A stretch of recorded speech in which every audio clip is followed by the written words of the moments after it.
Al referirse al dictamen por el que se expide la Ley de Ingresos de la Federación del ejercicio fiscal 2023, Gustavo Madero Muñoz, senador del monrealista Grupo Plural, lamentó que ve un optimismo exacerbado sobre que el Producto Interno Bruto crecerá 3%, aunque todos los escenarios y los pronósticos de las administradoras de fondos de inversión hablan de que será de la mitad para abajo. El pusilánime senador señala que el actual gobierno no le ha atinado a ninguno de los pronósticos de crecimiento que ha puesto en sus leyes de ingresos. Así, se dijo que en el 2020 se crecería el 2%, pero se decreció el 8.5%, y que este año se crecería 4.1%, pero se crecerá la mitad.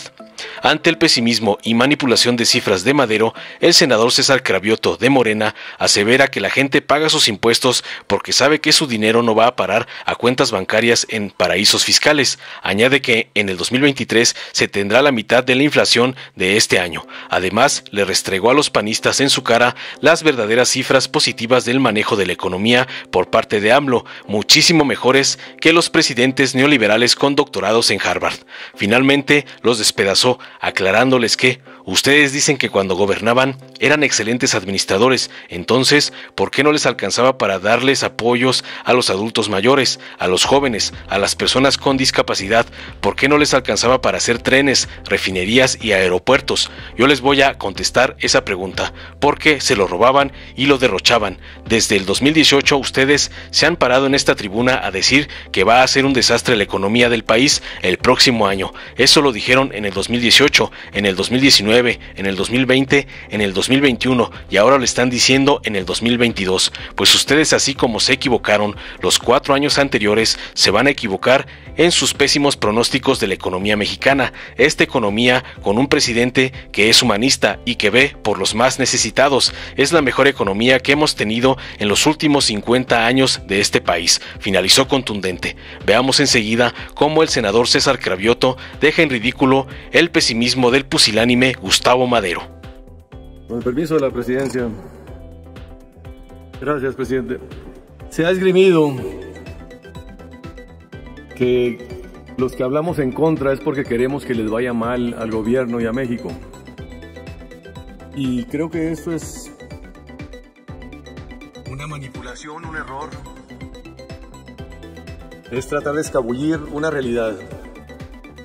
Porque la realidad es que esta administración, por razones entendibles o no ha tenido capacidad de atinarle a ninguno de los pronósticos de crecimiento que ha propuesto en las leyes de ingresos desde que tomó la administración este gobierno. Nos propusieron que en el 2019 íbamos a crecer al 2% y crecimos menos 0.1%. Que en el 2020 íbamos a crecer 2% y decrecimos 8.5%. Que en el 2021 íbamos a crecer 4.6% y crecimos 5%. Que este año 2022 íbamos a crecer 4.1% y vamos a crecer menos de la mitad. Si uno suma estos números, nos podremos dar cuenta de que en vez de crecer 12% en estos 4 años, vamos a decrecer 1.6%. Y esta es la realidad. Esto no es más que revisar los datos públicos oficiales de este gobierno con sus propias cifras de la Secretaría de Hacienda. Otra realidad es que México es uno de los 2 países de la OECD, de los 2 únicos países que no ha recuperado el PIB pre-pandemia, que estamos aún hoy más abajo de lo que estábamos antes de que empezara la pandemia. Otro dato preocupante es que hasta ahorita, desde que empezó este gobierno hoy, no hemos alcanzado el PIB que heredó este gobierno de la anterior administración. Y más preocupante aún es que medido en PIB per cápita, ¿qué quiere decir esto? El valor agregado de la economía dividido entre el número de personas que habitamos este país, que obviamente ha crecido. El PIB per cápita de diciembre del 2018 no se va a alcanzar hasta 2030. Ese es el costo de oportunidad, la pérdida de oportunidades que estamos dejando de aprovechar. Cuando México es un país que lo tiene todo, menos buenos gobiernos que tomen decisiones acertadas para aprovechar los recursos y el potencial enorme que tiene este país. Hay datos positivos, pero si uno los identifica, casi todos los datos positivos provienen de fuera, o son heredados, o son productos de órganos autónomos. Por ejemplo, uno de los logros pues ha sido precisamente el Banco de México, que con su autonomía ha tomado decisiones valientes, que no le han gustado a este gobierno, pero que van a tener un costo para poder reprimir el incremento de los precios, que viene fuerte y que va a azotar y a golpear la economía de los más pobres, de los que viven de su salario, de su ingreso, ya sea de un empleo formal o informal, porque ese salario, ese ingreso va a perder poder de compra en más de una décima parte. Se le va a disminuir respecto a este año. Mucho de lo que este gobierno ha gozado lo heredó. Fondos de estabilización, fideicomisos, reservas. Esos fueron apoyos que no son mérito de este gobierno, sino de gobiernos anteriores. Y otros de las variables positivas que estamos viviendo en México provienen del exterior.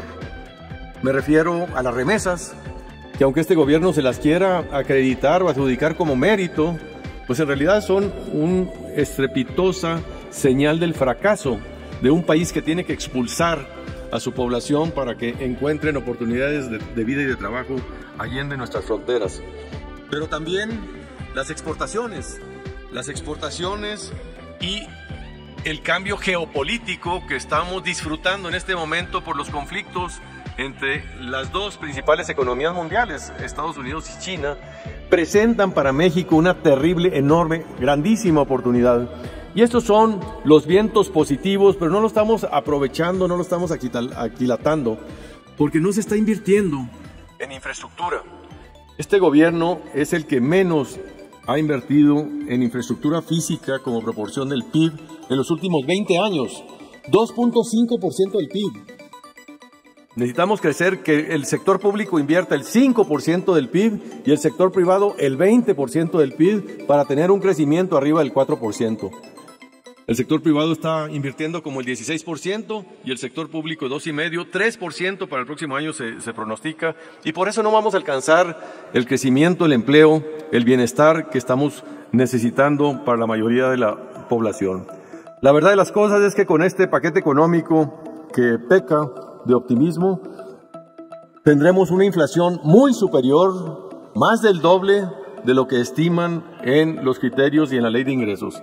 Como les decía, estiman que tendremos 3.2% de inflación al cierre del 2023, cosa que es a todas luces fuera de la realidad.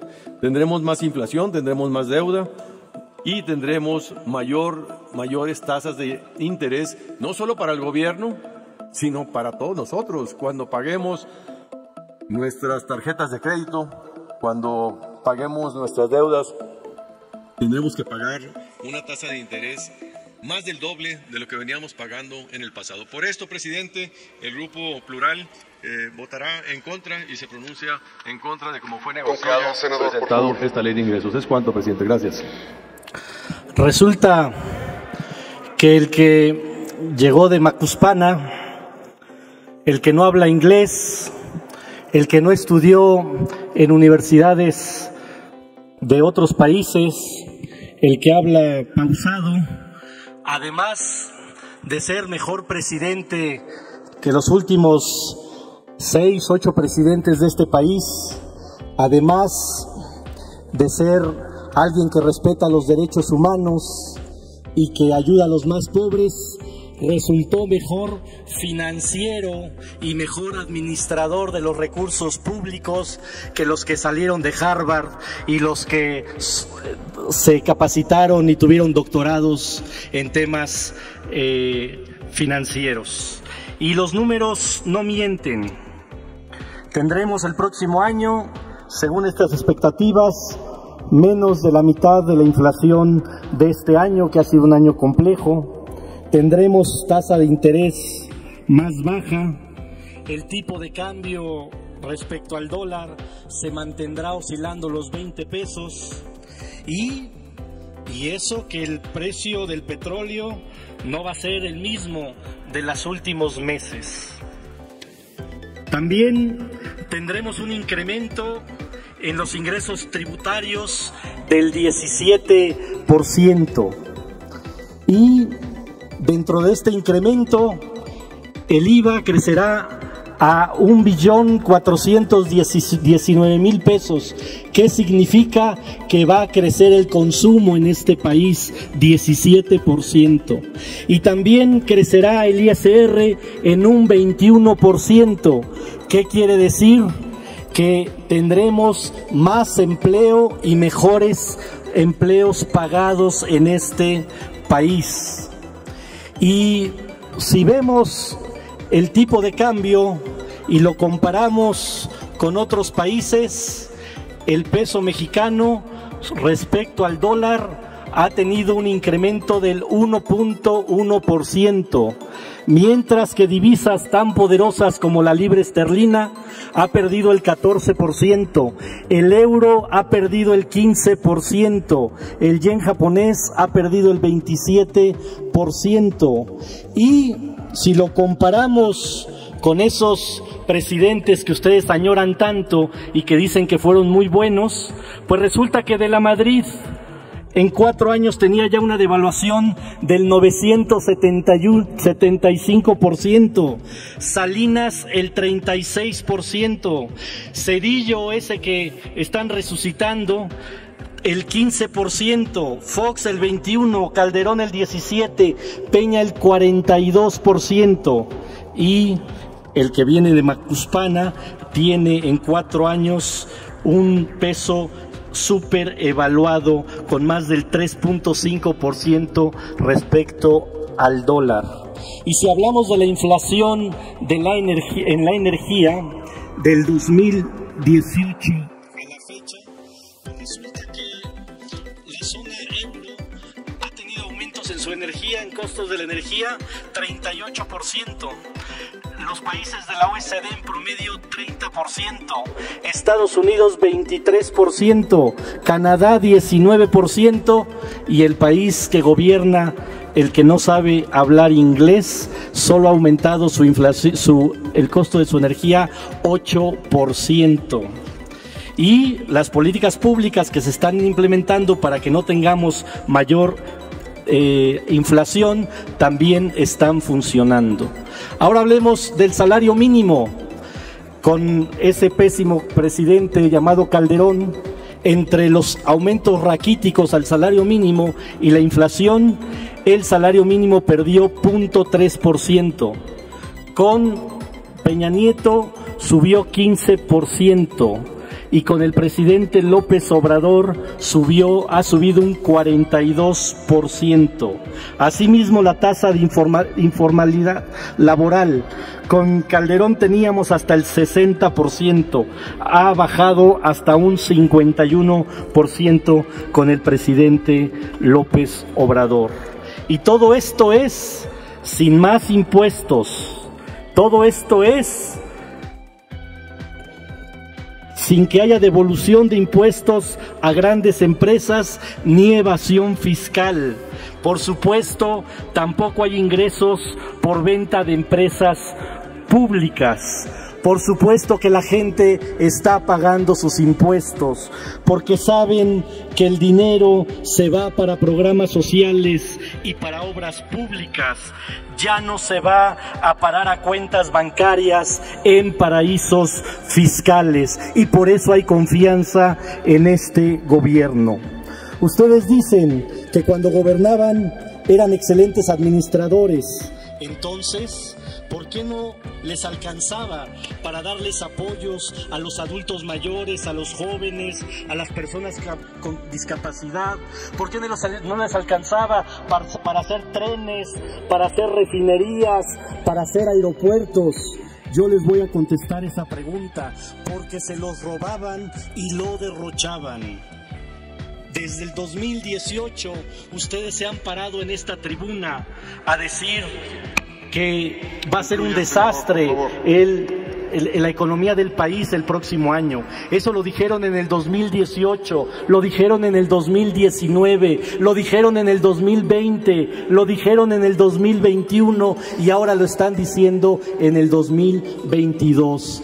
Pues ustedes, así como se equivocaron los 4 años anteriores, se van a equivocar en sus pésimos pronósticos de la economía mexicana. Esta economía, con un presidente que es humanista y que ve en los más necesitados, es la mejor economía que hemos tenido en los últimos 50 años de este país. Muchas gracias. Dale en me gusta, suscríbete, activa la campanita y compártelo para que más gente lo vea.